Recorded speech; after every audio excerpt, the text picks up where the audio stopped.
Hello, I'm John Prendergast from High Impact Academy, and I want to take you through some training designed to help you connect your message of help and hope to the people who need it.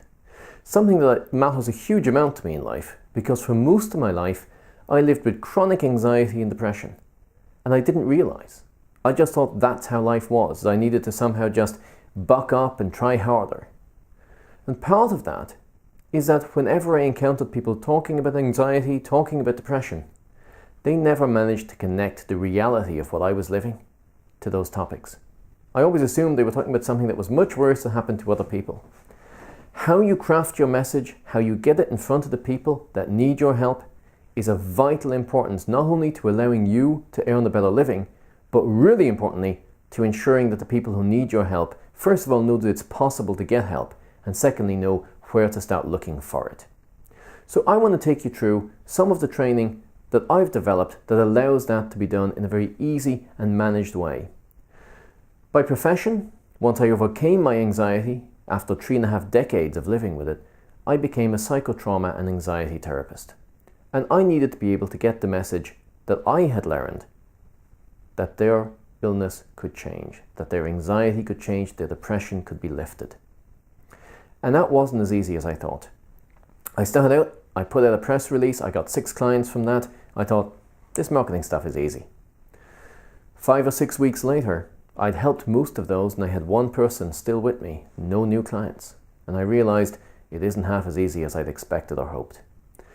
And I didn't really know what to do. I had a background in marketing and sales internationally, and it so didn't translate into the helping other people sector.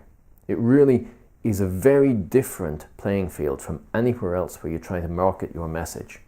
Because in this sector, it's really about educating people and telling them and letting them know what it is that you can do, how things work, how it can change, and allowing them to decide if you're the person for them. The one thing that I could fall back on from my marketing training was that one of the golden rules of marketing is you try lots of things. What works, you keep doing. And then you try new and different things. So I tried a huge amount of things. I tried lots of different newspapers locally. I tried a number of local publications such as the Handbook for a Play, such as a wall planner being sent out by vets, doctors' information going out, lots of stuff like that. I tracked all the results. Then I started doing the same thing online. I started using different types of online and social media, and I tracked results for those to where I was able to compare what works and what doesn't work. What's the best option for doing things? What are the things that seem to connect easier for the people who need the help, as well as for me just getting that information out there? And I put that information into a system to help others. So one of the key points at the very start of all this is a huge amount of therapists are very uncomfortable with money. They have a very bad relationship with money. There's almost a belief that you shouldn't take money for helping people. That it's not worth it. It's not something that you'd pay for, this getting help. Bottom line is, if you don't make a living helping other people, you've got to do something else with your time. You've got to make an income that will support you and your family some other way. And the bottom line from that is very much that you end up helping fewer people. If you're seeing a couple of people during the week in the time between your full-time job, how many people are you going to see in the next 20 years? Compare that to if you see 10 or 20 people a week, every week for 20 years. How much of a difference are you going to make in the lives of people in your community or in the area that comes into your office? Whether that's a small town or a big city or a larger area, it's the same basic equation. How much help can you bring into life? Whether you're helping people to lose weight, and with all the massive health benefits that that brings, such as longer life and a better quality of life, being there for the people who matter, for the important occasions they might otherwise miss. Or whether it's a psychological therapy that lets people get out of their homes and actually start to engage and live life. Or whether it's business coaching. Or whether it's yoga or Pilates or something else that gives a benefit. There's a real value for the people who take advantage of that and who use it to make their own lives better. If you're facilitating that sort of change, then I think you have to admit that there is a value to what you're doing. I want you to ask yourself this question. What is the value of your work? Does your work have value? And I want you to think about it in terms of those longer term effects, because We can think in terms of how much per hour. We can think of what would be a reasonable price in the marketplace. We can look at it in lots of different ways. But one very useful way is to compare it. A labourer makes an average of about 20,000 euros a year at the moment. Do you make a contribution that's as important as that?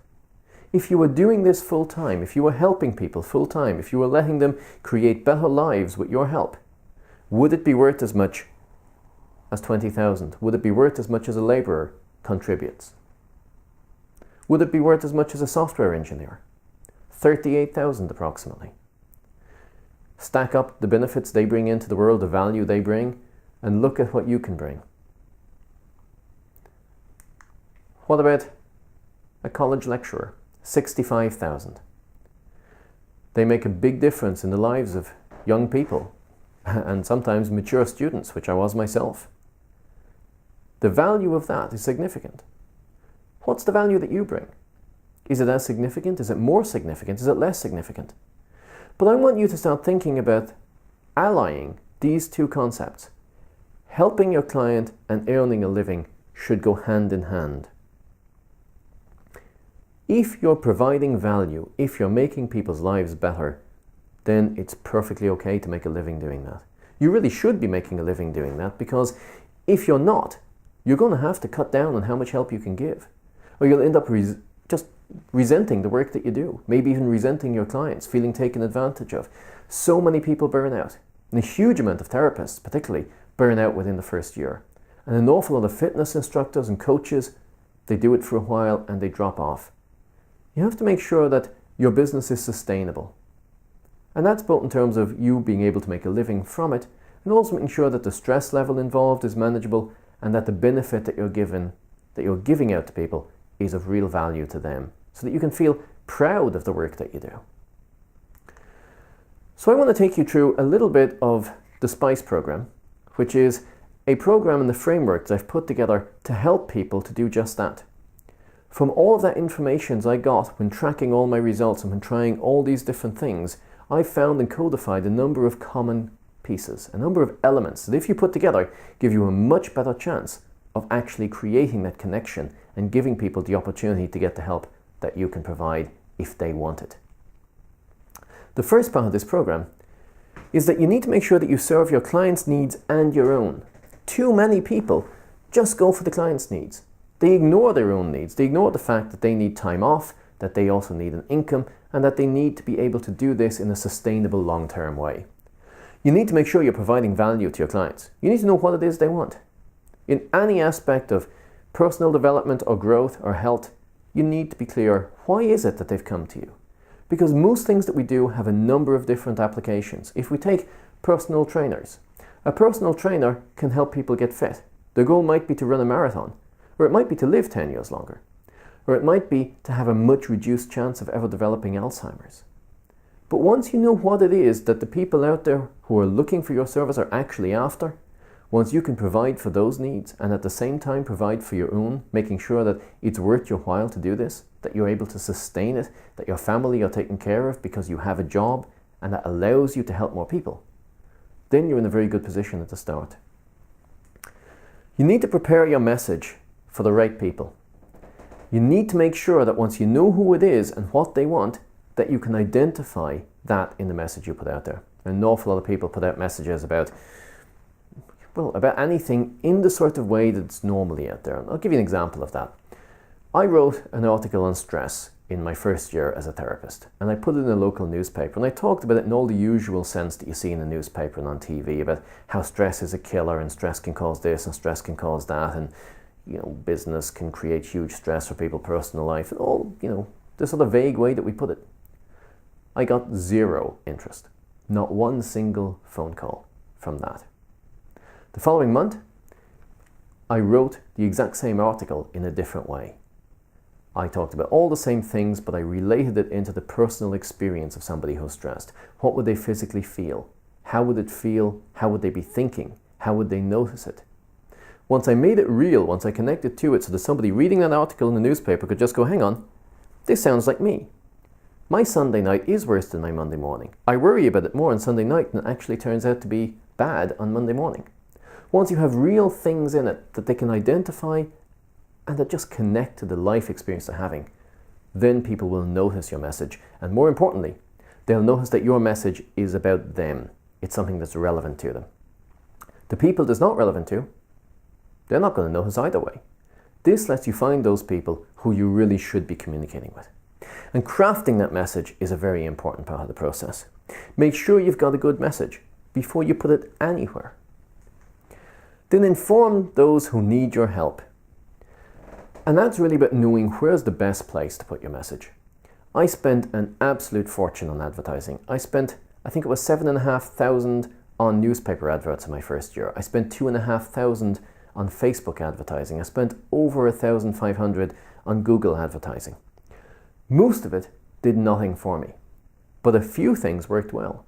And I was able to spot and begin to refine and adjust and compare those things. For example, a local newspaper of mine that comes out on a Wednesday gets way more engagement than one that comes out on a Friday. Now, I believe that's because if something comes out on a Friday, people see it on Friday evening when they get home from work, but they're not going to ring you on a Saturday or Sunday, and by Monday, they've pretty much forgotten about it. But by Wednesday, if they see it on a Wednesday night, they have Thursday and Friday where if they're interested, they can ring up or they can get on the website, they can get in touch with you, email you, and get a response in a much timelier way. There's a huge amount of stuff like that I've learned. Being able to track what are the best options for you, where are the people who need your help, how can you get into the forums that reach them, is a really important thing to know. And I'm going to show you the single best method that I've come up with yet for doing just that. And that really involves how you campaign your business. Because it's not about creating a single message, getting it out there once, going, okay, I'm done, my message is out there, I'm going to sit back and wait for the phone to ring. It might ring at the start, but if you don't keep your message out there in different ways that different people who have similar problems will be able to understand and recognize it in slightly different and nuanced ways, then it doesn't sustain the momentum, it doesn't keep people finding you. And bear in mind, this message should be one that actually helps people from the start. So once you've got a message out there, you need to find ways of keeping the message out there, building campaigns, keeping it out there. When I started, my year was very seasonal. I'd have a jump in September, October. Once the kids go back to school and the winter is coming, people turn to doing things. It's why university classes, evening courses, all these things are coming in at that time of year.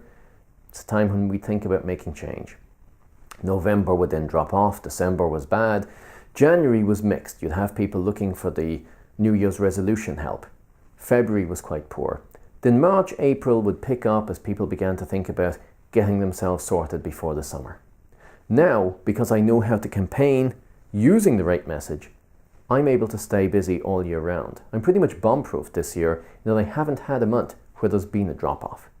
The only drop-off I've had this year has been a couple of weeks because I took time off, and I actually took a holiday this year, and I dropped my marketing for a few weeks.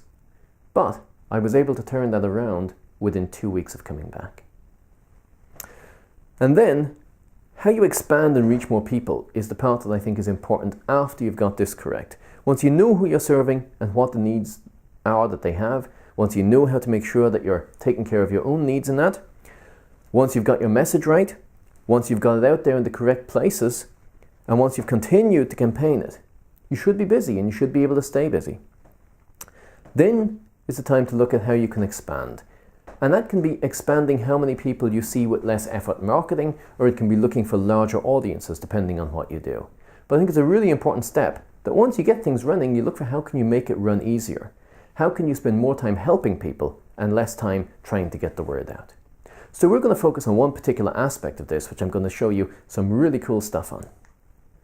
And that part is really a method of campaigning. It's one Facebook strategy that I've developed. And it's one that I've used with great success, and I've taught to a number of people who've had really good success with it too. So what is this? How much work is involved in a Facebook strategy? It sounds big and scary. Facebook is simple. If you can use email, you can use Facebook. It really is a very simple, user-friendly place. What you do is you ignore most of it, and you just do a few simple things, but you do them well. And that seems to be what wins consistently. So, I put out 7 posts in this campaign. It takes me maybe an hour to write a post. This campaign, it ran for about 14 weeks. somewhere in that ballpark. So it took an hour every 2 weeks essentially to write a post. It's a very small amount of time. What did this do for me? It brought in 17,600 euros of new business into my clinic. Now I had to do that work. I had to sit down with those clients and I had to help them. But that's something I love doing. This meant that people who otherwise may never have heard of me, who may never have realized that they can make change in their lives, had the opportunity to come in, talk to me and see could I help them. And out of the people who got in touch, there was an income into my clinic of 17,600 from this single campaign. You're not limited to just running one campaign. So what did this cost me? 200 euro. To be exact, 201 euros and 16 cents. It's a pretty astounding value for this. A single newspaper ad on the front page of a local free newspaper near my clinic would cost me more than that just for a single advert. And it wouldn't bring in more than probably a tenth of that if I was very lucky. So I'm going to take you through how I did this so that you can replicate it. Here's the post. That was the first part of this. It's on anxiety. How does anxiety work? And it just talks about what anxiety is, how it occurs in the brain, how you'll feel, how you'll recognize it, how you'll know if you're suffering from anxiety. It's an informational post. It explains a lot about why the brain does the things it does. And it puts it in very simple language. But as you'll see, there's only about 6 to 8 lines that show at the start. If somebody is interested in this, they will click see more and they will see the rest of this post. This post, believe it or not, is 36 lines long. Now, so many people in this industry will tell you, keep your post short and snappy, that's what wins. Rubbish. That might be what wins in retail in general or in marketing for services like financial or legal services. But in the self-help and helping other people industry in coaching and wellness, it's a totally different playing field. If you give people something of value, they will read the rest. And giving them value is what this is all about. So this post, it got 330 likes. It got 34 comments and it got 59 shares. That's a huge result for this sort of thing. In terms of how many people I need to contact me to fill my clinic, that's a big result. So let's look at the results from the inside on this. This is what you would see if you logged into my Facebook account and could see the results from this advert. I promoted the post and 36,714 people had this appear in their news feed on Facebook.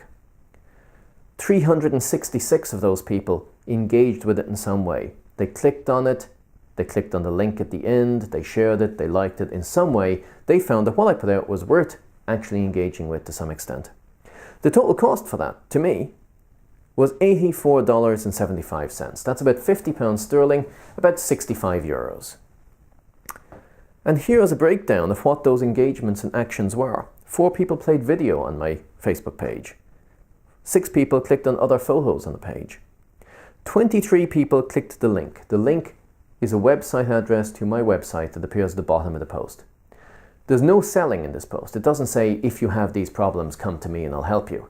It just gives a website address at the bottom so that if people are interested, if they want to know more, if they want to get in contact with me, they know how to. Anxiety and psychotrauma aren't things that you sell. You let people know what you can do, what your expertise is, and where to find you. If they think you're right for them, they contact you.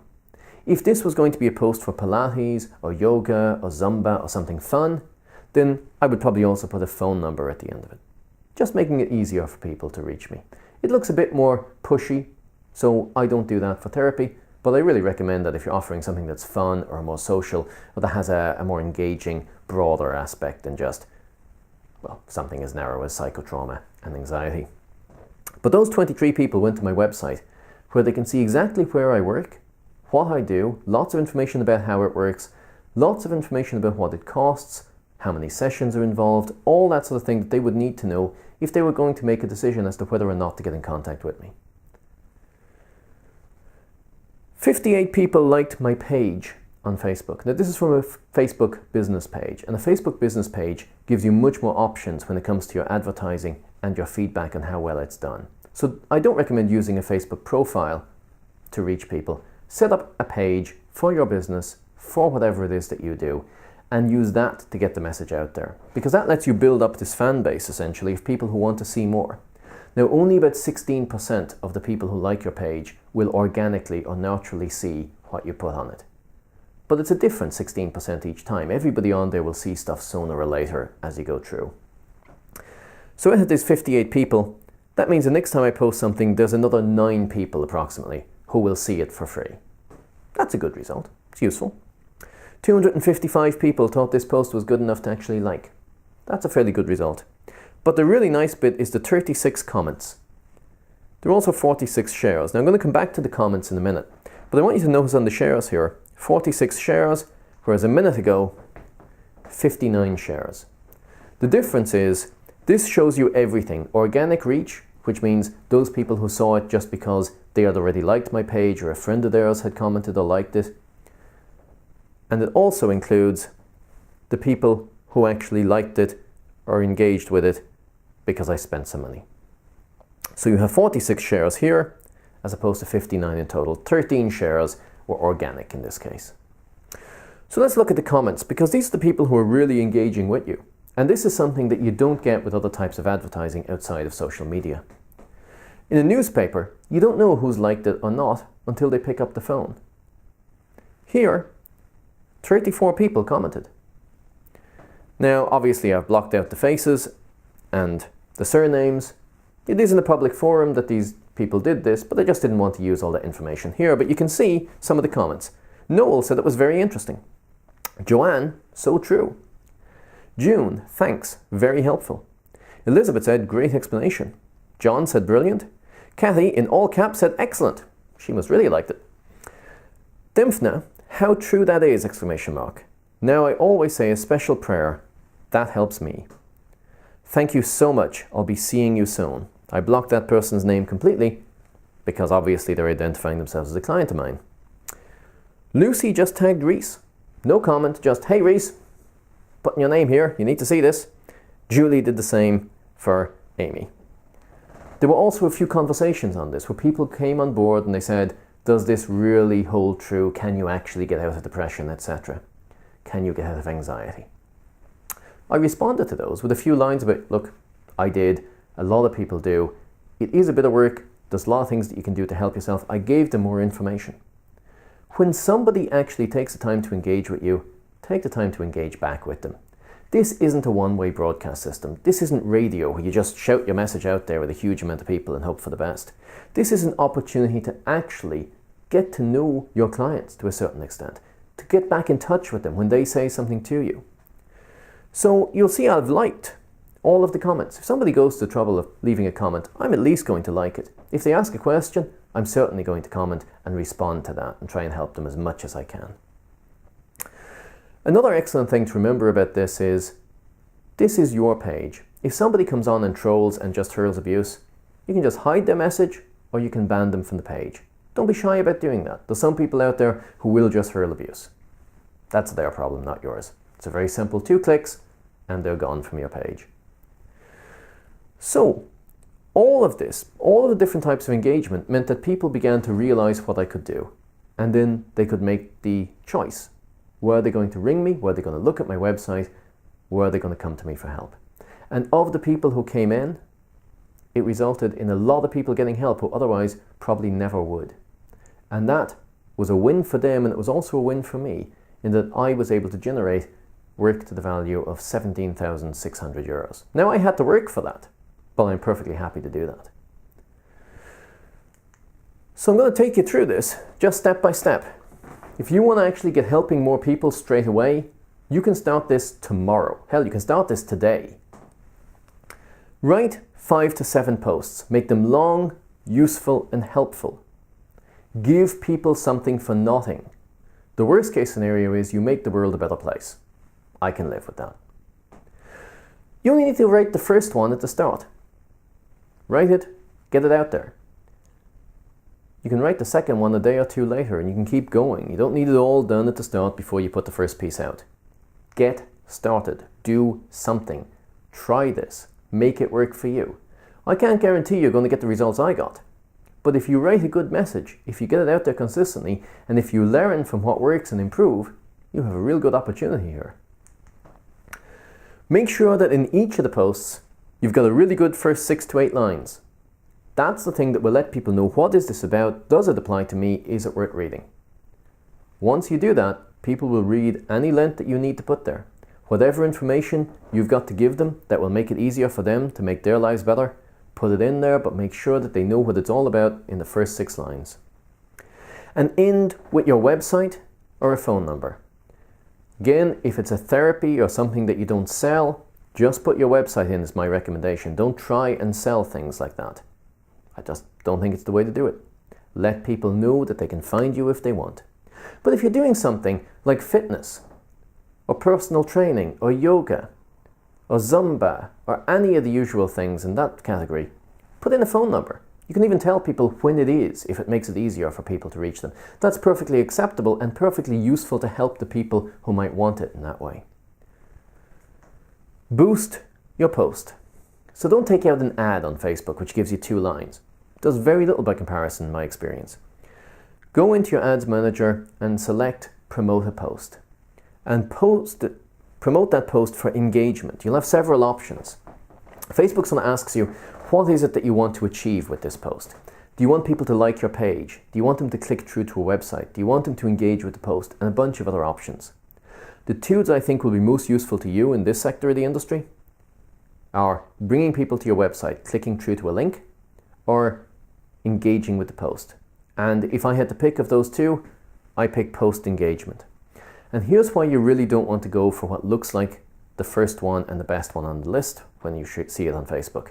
The first one is go for people who will like your page, because you're thinking then, of course, well, if I have this many followers, they'll see everything I put out there, at least 16% of them will, so it'll be a bigger following, they'll see more stuff for free, it'll save me money down the line. Theoretically, sounds good. Here's the problem with it. Facebook's algorithms look for people who meet what you're looking for. So the teenager with 5,000 things that they've liked, they're going to be the first person who's shown what you're offering, regardless of whether it shows any other interest to them, because Facebook is getting paid for every time somebody likes your page. The kid in Beijing who thinks it's really cool to have something Western on his Facebook page is going to like it. And then afterwards, depending on how you advertise within Facebook, you can end up paying for every one of your followers to see something. It can actually cost you money if you just go for the number of people who like your page. In my experience, it makes absolutely no difference how many people are liking your page. You can start with 5 people, and just by using this method and using the demographics so that you set who gets to see it and pay for that, that wipes out any difference in terms of how many followers you have. I have never gone to build following on my page. It'll happen naturally to a certain extent, but what matters is engagement and people coming through to actually take action, improve their lives, and to make you the person that they use to do that. To actually come to you for your expert help. So go for post engagement. Run each promotion for 1 to 2 weeks. That seems to be a very good time scale for all the experience I've gotten this. Then make sure you engage with the people who comment. If somebody leaves a comment, engage with it, like it. If it's something that's worth replying to, reply to it. If they ask a question, give them an answer, give them some more free information. It's only going to help both of you. And when you're doing this, if you find that somebody makes a negative comment or a question that's critical, I'd say the first thing you should do is address that question. Give them a positive answer to the negative question. If they question your abilities, if they question the method, if they question any of that, if you've got some evidence, testimonials, personal stories of success from your own life, show people why you believe in this. Let people ask questions and show that you can answer them. It'll really help you. Again, if they're just being abusive, that's a different matter. Just ban them. After 3 months, start boosting again. Now this is really, really good. This is something I've only recently realized works, and I've started doing it, and it's making a great, great difference in my business. I put that post that we looked at earlier on anxiety, I put that out there on the end of February. I think it was about the 26th, 27th of February. It did very well. I put out the next one 2 weeks later. I ran that for a few months, and then recently I started to re-promote the same post. Yep, I just took the exact same post, I didn't rewrite it, I just selected in my ads manager, promote this post again for engagement. And here's one of the things I did with that. I selected amongst the people who are going to see this, people who are not already connected to my therapy page. So it's going to be a new audience. In both cases, I'm targeting people within 25 miles of where my clinic is. Facebook is beautiful for the targeting it'll let you do, and it's very self-explanatory. You go in there, it'll ask you what age, what gender, what town, what country, what county, however you want to set it up. You have complete control. So I select the town where my main clinic is. I put 25 miles around that as the radius. I put both genders over the age of 20, and I click people not connected to my page, because I don't want to show the same stuff to the people who've seen it before so much. Now, a lot of them will probably see it because they might be friends of people who'll actually click on it this time. But I'm increasing the amount of people who become aware of me, who haven't previously at least interacted or engaged with me. And then the bottom line in all of this, make sure that you give help and value. This should really be about that marriage of you helping other people and helping yourself at the same time. You're entitled to make a living by helping people. Keeping those two things together and fresh in your mind will make it much easier for you to do this. You're going to be a better therapist, in my opinion, if you're motivated by all of the positive things that can motivate you. And one of those things that can be a positive motivation is actually making a living that lets you do this without stressing about where your next meal is coming from, without worrying if you can afford to put your kids through school. So be clear that you always give value, give away stuff, let people know what's out there, let them make the decision to come to you. But make it easy for them and connect your message to what it is that they need. A lot of the people in the marketing business are saying this is the new way of doing it. You don't try and sell stuff, you educate and you inform. It's not modern. In 1948, a marketing expert by the name of Ingalls, if I remember correctly, used this method, and the upshot was Merrill Lynch became a household name in the United States. Informing people has worked for a very long time. It's not a new thing, it's not an internet thing, it's not a change in people.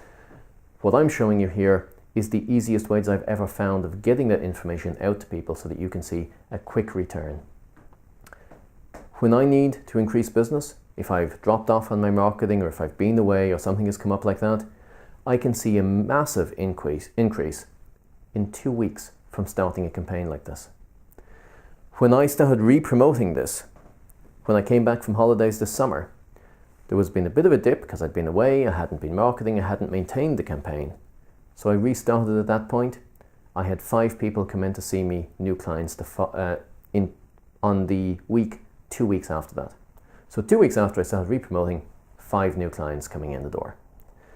Now, if you see people more than once, or if you bring them into a class, you can see how powerful that can be in creating a very big number of people who will get help, who will come to you and will allow you to make a better living as you help them. So I hope you found this useful. If you'd like more information, you can just go to highimpactacademy.com, or you can click on the link below to get details of my next seminar where I'm going to take you through the SPICE program. I'm going to take you through all of that framework so that you can get your message right. You can know who the people that really need your help are better. You can estimate that, and you can use that information then to create the message, to get it out in the forms that are going to be best and most efficient for you. I'm going to show you how to campaign it, not only online, but also if you want to do it offline. I managed to fill my clinic fairly regularly just from newspaper advertising at one point. You have a lot of options in how you want to do this, but knowing how to pick the ones that are right for you is of real importance. And then I'm going to show you how to expand your business as well. Once you've got it all up and running in terms of your marketing, how you can make your life easier and grow your income and increase the number of people that you can help. Comments and questions are as always welcome, and I look forward to seeing you in the next video.